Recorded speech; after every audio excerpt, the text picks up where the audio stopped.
Shalom and welcome once again to Pearls of the Torah. I'm Moreh Matan, Pastor Matt McEwen, and I'm so glad to be with you. And this year, this is a brand new Torah cycle for 5785. So we are at the very beginning of the Torah. We have rolled the scroll all the way back to Parashat Bereshit, and we're going to start there. In years past, we've done things like the commentary Wellspring of Torah. We last year went through each week through several commentaries. We had Sforno and Maimonides and various others that we would read with a messianic insight into each of those commentaries. And we had a wonderful time last year at Pearls of the Torah. This year we're doing something a bit different, and we're going to be looking at a commentary in the Torah, or on the Torah, named the Or HaChaim.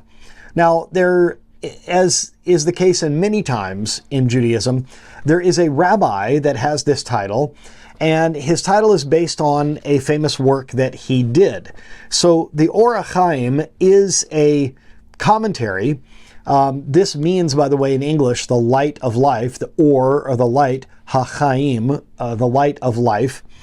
But the rabbi who wrote this, who is also known by this title, the Or HaChaim, is Rabbi Chaim ben Moshe ibn Attar.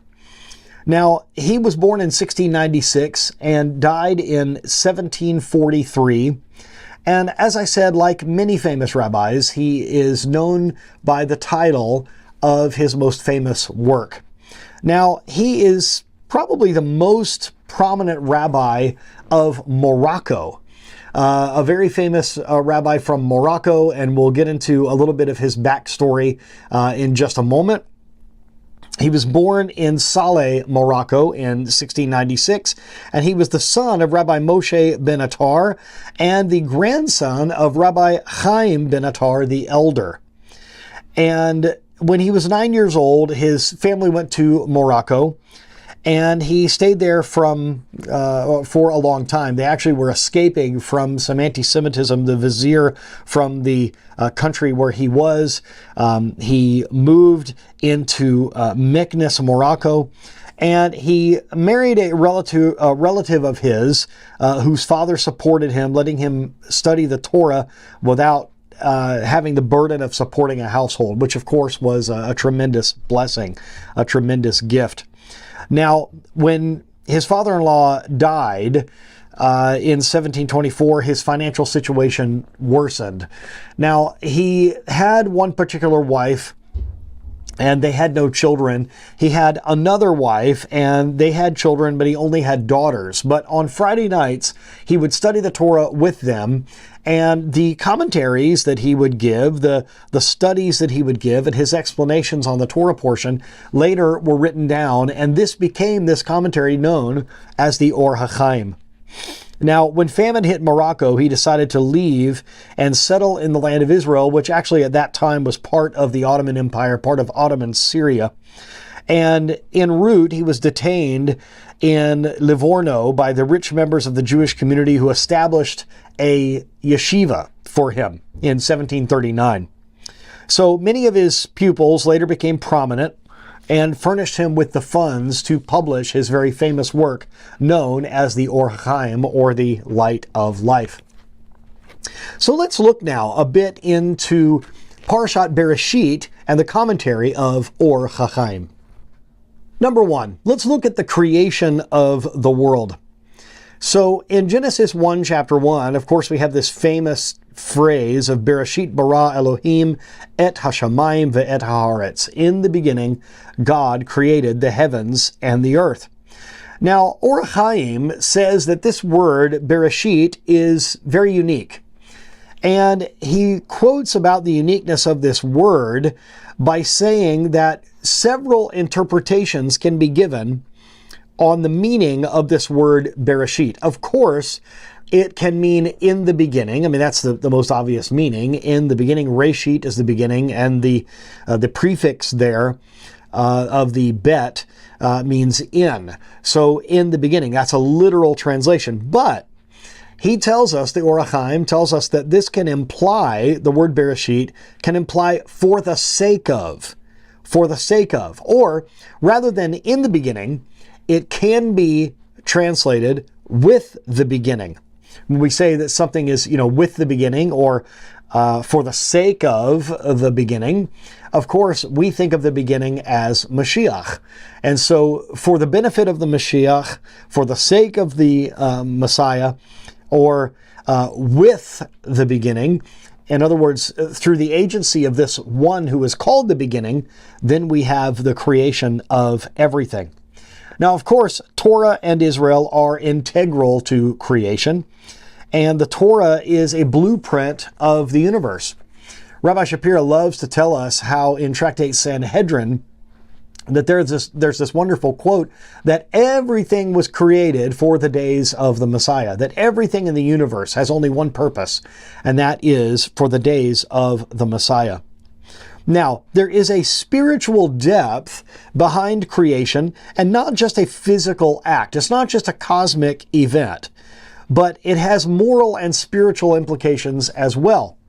And I think sometimes religious people get a bit tripped up when we want to look at the Torah as a science textbook. We're not told exactly how God created everything, but rather that God created everything, and that through him everything was created, that everything has its beginning in the beginning, meaning the Lord himself, and of course in his Messiah. Now, the study of Torah that we do together every week, whether it's Pearls of Torah or the Rashi Nash or Rega B'Ivrit, any of the teaching programs that we put out as a ministry, all of this is connecting us to the purpose of creation, because it is for the purpose of Messiah, it's for the purpose, of course, of Israel, and for the purpose of the Torah that everything has been created, and we have been given the opportunity to learn and to study. And this is something that is paramount, or should be paramount to us in our lives. There are many other things that can take us away and distract us from things that are truly important in life, but study of the Torah and prayer, engaging with this world in the aspect of Tikkun Olam, these are all things that are very, very important and are reflected back in the creation. Every Shabbat, whether it's the bringing in of Shabbat or the going out of Shabbat, we focus on the 6 days of creation and on that day of rest. Let's look at point number 2. Let us make man in our image. In Genesis 1:26, there is no doubt that this is plural language. Let us make man in our image. Now, of course, in the Christian world, there is a triune theology, and so in the Christian world there will be an interpretation of there being a plurality of God, or a triunity of God. How is it explained in the Jewish world? If a Jewish person is obviously coming from a background of not having a Trinitarian theology, then how does one explain the oneness of God and the statement, let us make man in our image? Well, as we've discussed before in Pearls of Torah, the Or HaChaim brings this up. Why does the Torah use plural language, let us? And there are a couple of interpretations that the Or HaChaim gives, and one of them is consultation with the angels, the heavenly court. That God consulted the angels saying, let us do this, as if angels had a part in creation, making God being, making the Lord humble by saying, let us do this, as if they were going to participate. So in other words, God consulted the angels to teach humility, even though they could not truly assist in creation. That this is done to give us an example that we need to consult people. This reminds us of the destruction of the cities of the plain, of Sodom and Gomorrah, the other cities of the plain, where God comes down, or these angelic beings come down, depending on your interpretation, and takes a look for themselves what is going on in the cities of the plain. Couldn't God see from heaven what was going on? Of course he could. But the commentators on the Torah say that God wanted to give us an example that you don't just take someone's word, you go and investigate it yourself. So that's number one, consultation with the angels. But what's another interpretation of why it says us? Let us make man. Well, this could refer, the Or HaChaim says, to the dual nature of humanity. The plural might refer to the fact that humans are composed both of physical, of the earthly, and spiritual, the heavenly components. We've talked many times before, because it's brought up in Hebrew 101, Biblical Hebrew and Jewish Thought Level 1 in our yeshiva, that the word for the human being, Adam, is made up of two components, the the Aleph, and the Dam. The word Dam in Hebrew means blood, and it refers to the physical part of our humanity, the physical body, the physicality. This is the Dam, the blood. But there is another part to us, the or the Aleph. You have an Aleph and Dam. The Aleph is a symbol of the Aluf, or the champion, God himself. So you have a part of us that is Dam, a part that is physical, that is blood, but you also have a part of us that is the Aleph, that is a part of the Almighty, as God breathed into humanity the breath of life, so that we have this dual nature. And this is very important for us to remember, that we have a dual nature, that we are human, but there's also a divine spark within us. This is something that we need to remember. Now, this looking at the plurality of human beings, of being human and divine, this teaches us a lesson in humility because of the Lord being humble, but also it teaches us about collaboration, about working with others, and about the complexity of human nature. Now, it is so important for us to remember that we are part of that divinity that God blew into Adam, that he blew into Adam and he became a divine soul, a living soul, as it is said in the scripture. Now, let's look at number 2 here, section number 2, the Shabbat and the completion of creation. This is from, of course, Genesis chapter 2, verses 1 through 3. Genesis 2:2 said, "And God completed on the seventh day his work that he had done." Now, interesting. He completed it on the seventh day, but didn't he complete his work on the sixth day and rest on the seventh day? Do we have a contradiction here? One of the things I love about Judaism is not being afraid to ask if there is a contradiction. And so this is what we must ask ourselves. Is there a contradiction here? Well, the Or HaChaim, he addresses this directly. The Or HaChaim asks why the verse seems to say that God completed his work on the seventh day when we know that the work was finished on the sixth day.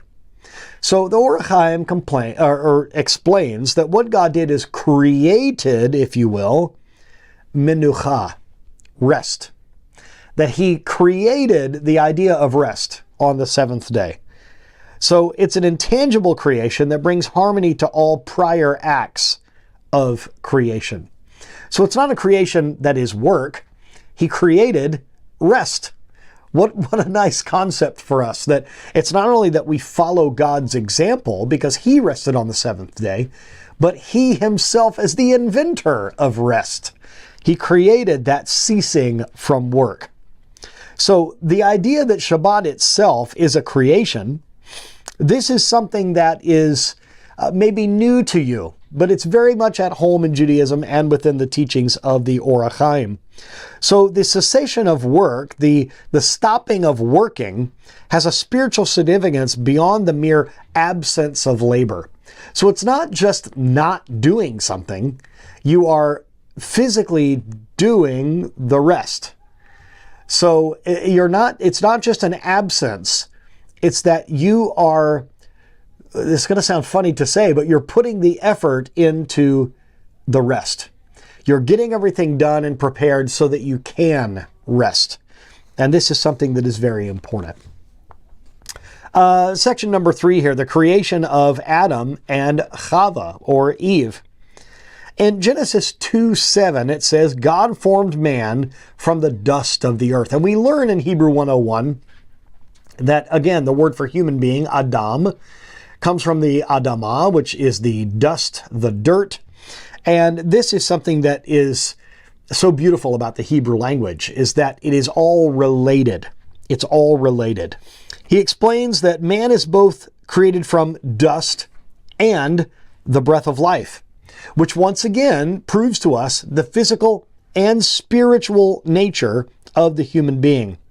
And it underscores the human potential for greatness or failure. Are we going to ascend to our divine level, that spark? We're going to redeem that spark? Or are we going to go down to the dust? Which part of ourselves are we going to emulate? Are we going to be like the dust? Or are we going to be like the heavenly part of us, the spiritual? Now, we obviously see a connection between the body and the spirit in human life and how each can affect the health of the other. This is so important. And also, we need to remember how to navigate between physical desires and spiritual aspirations. That's a big key to living a good life with the Lord, right? To live a victorious life is learning how to navigate those things. Let's look at our next section, section 3, the sin of Adam and Chava and its consequences. This, of course, comes from Genesis chapter 3. In Genesis 3:6, it says, "The woman saw that the tree was good for food, that it was a delight to the eyes." Or Chaim says that Chava was enticed by the fruit despite God's command. And he explains that the Yetzer Hara, or the evil inclination, works through physical desires, causing people to rationalize disobedience to divine will. Remember what it says in James chapter 1. I bring this up a lot in my teaching. We don't need some demon or Hasatan to tempt us. We do very well on our own with our own sinful desires, our own evil inclination. That's what James 1 says, that each of us are pulled away by our sinful desires. And this is what happens, that our physical desires are used as a tool by the Yetzer Hara to entice us to do something. Now, when we say, the devil or Hasatan or something like this, remember that in Judaism, there is an equivalency made between the evil inclination and between the adversary and between Satan himself and the angel of death, by the way. There's this equivalency put there. Now, what is interesting is the process of temptation and then rationalization. We rationalize why we should be able to do a certain thing, and we then give in to self-deception. We rationalize ourselves and we deceive ourselves. We rationalize to ourselves, deceive ourselves into thinking that that sinful desire that we have is okay, and we give in to it. Now, this, of course, needs to bring up to us the importance of self-awareness and accountability, not just to ourselves and to God, but to others that are in our circle, so that they can help keep us accountable. This concept of aravut and this concept of unity that we have in Judaism is so important, of keeping each other accountable, being a guarantor, and having the unity among us. Now, something that is looked at as maybe something negative, but something that can be truly positive that the Or HaChaim brings up, and that is that he placed the Keruvim at the east of the Garden of Eden. Now it says there, the placement of the Keruvim, or the cherubim, and the flaming sword was not merely punitive. This is not just a punishment, but rather it is a symbol of God's continued presence and a way back to spiritual elevation. And what we should focus on in this moment is even in punishment, the concept that even in punishment, there is a pathway to return and a pathway toward redemption. So this idea of teshuvah and repentance, which we just focused on in the High Holy Days, it is a theme of this particular narrative.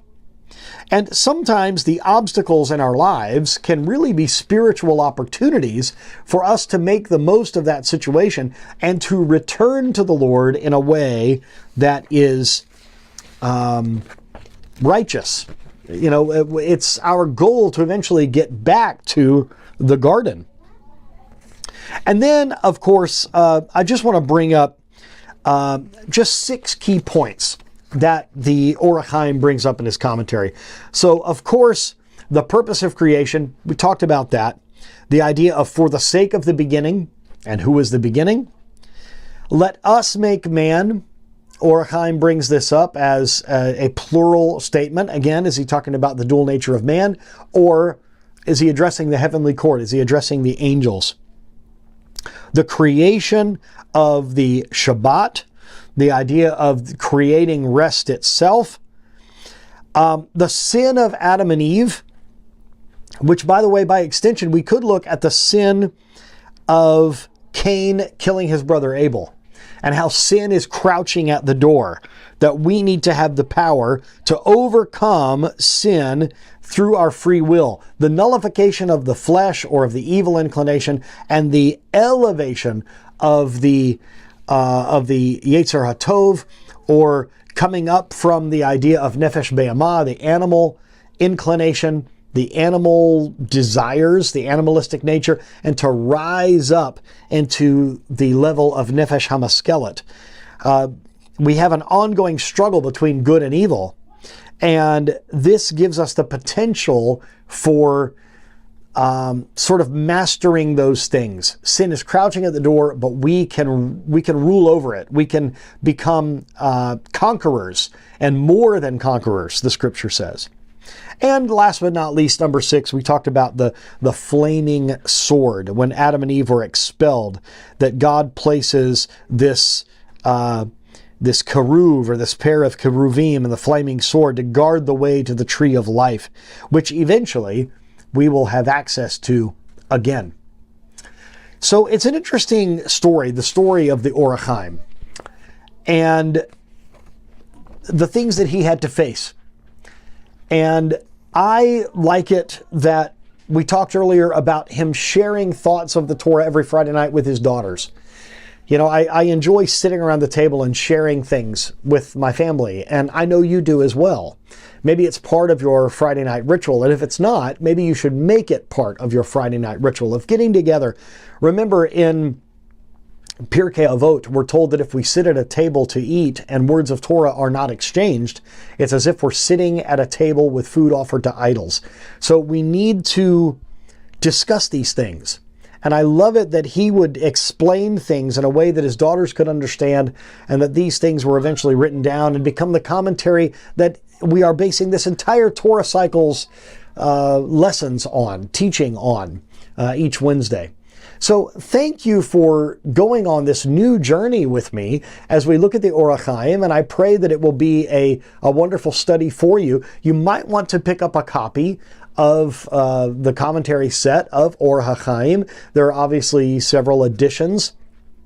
There's one that's put out by Art Scroll that I have, and then there's another one that I want to say the publisher might be called Monk. I can't remember. Don't quote me on that, but you can see various editions of the Or HaChaim in English, and of course you could get it in multiple languages, but my native tongue being English, I get it in English.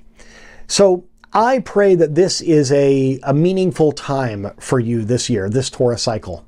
Go on this adventure with us as we study the Torah each week from the perspective of the Or HaChaim, and let's see if the light of life doesn't shine on you and your family. Thank you once again for joining me for Pearls of the Torah.